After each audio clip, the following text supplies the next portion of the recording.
Is that the case? Always. Let's ask Vicky Roy, who's now a freelance photographer. This young man comes from one of the poorest regions of India, from Purulia in West Bengal. His story, in a sense, has been a fairy tale one as well. Vicky, मैं नहीं जानती कि आपने वो film देखी है, Slumdog Millionaire. पहली बात तो मैं आपसे पूछना चाहूंगी, do you identify with any of the characters, or at least part of the film, if you have actually seen the film? क्या आपने फिल्म देखी है? नहीं, मैंने सुना इस फिल्म के काफी चर्चे, अभी तक देखा नहीं हुई ये फिल्म में। जी, जब आप पुरुलिया में थे विकी, आपने एक दिन डिसाइड कर लिया कि आप दिल्ली आएंगे, आपको कुछ करना है अपनी जिंदगी के साथ, इस पॉवर्टी से निकलना है। कई बच्चे, जो इस रिपोर्ट में बात बताई गई है, कई बच्चे क्राइम की ओर जाते हैं पैसे लेने के लिए, पेटी क्राइम, रॉबरी, थेफ्ट, और उन्हें जेल में बंद किया जाता है। क्या आपके बचपन में आपने ऐसा कुछ देखा है? आपके दोस्त हैं जिनके बारे में आप जानते हैं ऐसा कुछ? हाँ, जब मैं स्टेशन में रहता था तो काफी सारे दोस्त थे मेरे ऐसे, जो जिनके साथ में मतलब कबाड़ी चुनता था स्टेशन पे। सो मेरे ख्याल से एक दो लड़के हम लोग जो अभी मतलब सही डायरेक्शन पे हैं और बाकी सब मतलब कुछ वही स्टेशन में ही क्राइम करते रहे और कुछ जेल आते जाते रहते हैं, तो उन लोग से मेरा मतलब अभी कोई लेना देना नहीं है। Bharti, it's purely a matter of chance, isn't it? Vicky, in this case, happened to come to Delhi, met the Salam Balak Trust, and reformed his life in a sense. He is referring to the number of kids whom he grew up with, who have in fact had their tryst or conflict really with law. Is that all that we depend on as a country, looking at NGOs, looking to bail out children like these? Sorry, could you please repeat that? Children like Vicky have managed to reform themselves and get a better life purely by chance, one would say, riding his luck. He came to Delhi, went to the Salam Balak Trust, an NGO which eventually helped him really get where he is right now. Is that what we're leaving the future of India to chance and possibly a few NGOs here and there who would be doing the work that the government really needs to be looking at, a systemic change? Yeah, well, that's the way it is as of now. You know, it's about you know, whoever is lucky and manages to get rehabilitated. Otherwise, there is no system in place which ensures, especially in case of children in conflict with law, there is no system which ensures rehabilitation of these children. None at all.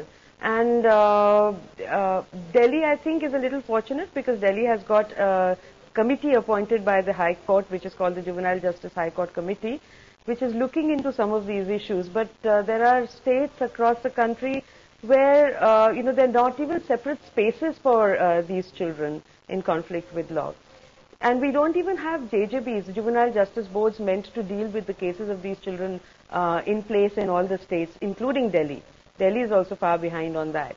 What we keep talking about is that, okay, now we managed to, you know, look at the fact that you know, instead of keeping 200 children in an institution, we've come to a number of 50 in Delhi. Right. But that does not mean the cases are over. The pendency is as high as it was. It's still over 3,500 cases in Delhi. Right. Like shocking. So, you know, the system is just not adequate and in place. Right. And also, Bharti, for the one Vicky Roy, there are so many others who encounter life-scarring experiences. In fact, statistics show that for every case of child abuse that's been reported, there are 10 others that are not. So just imagine the number of cases that have gone unreported. That would add to the statistics. और room में बच्चों को ले जाके पता नहीं बहुत करता था कुछ गलत काम। एक दिन मेरे को भी ले गया था, पर मैंने अपने आप को कंट्रोल किया, छुड़ा के भाग गया, उससे चिल्लाया, पर कोई नहीं था। Hundreds of children in India are living on the edge. Their faith abused every day, their innocence kidnapped, their childhood trafficked. This 13-year-old boy was rescued from a factory after living for 6 months in a dingy room with no food or clothes. Around 20 million women and children are trafficked in India every year, forced to work as labor, domestic servants and beggars. Sunita was gang raped as a teenager. More than shattered, it made her angry. Today, she runs Prajvala, an anti-trafficking organization. Children here have been rescued from different kinds of sexual exploitation, right from incestual rape to sex tourism to being abused in pornographic films. In 2001, these men who ran the Anchorage shelter for children in Mumbai were accused of exploiting their wards in a sex tourism racket. The murder of 14-year-old Arushi in her own house too raised several questions on the security of vulnerable children. The predator could be anywhere, lurking outside or housed indoors. We'll take a quick break here on India's Real Slumdogs. When we come back, the heartwarming stories of children who rode their luck. We'll bring you that story.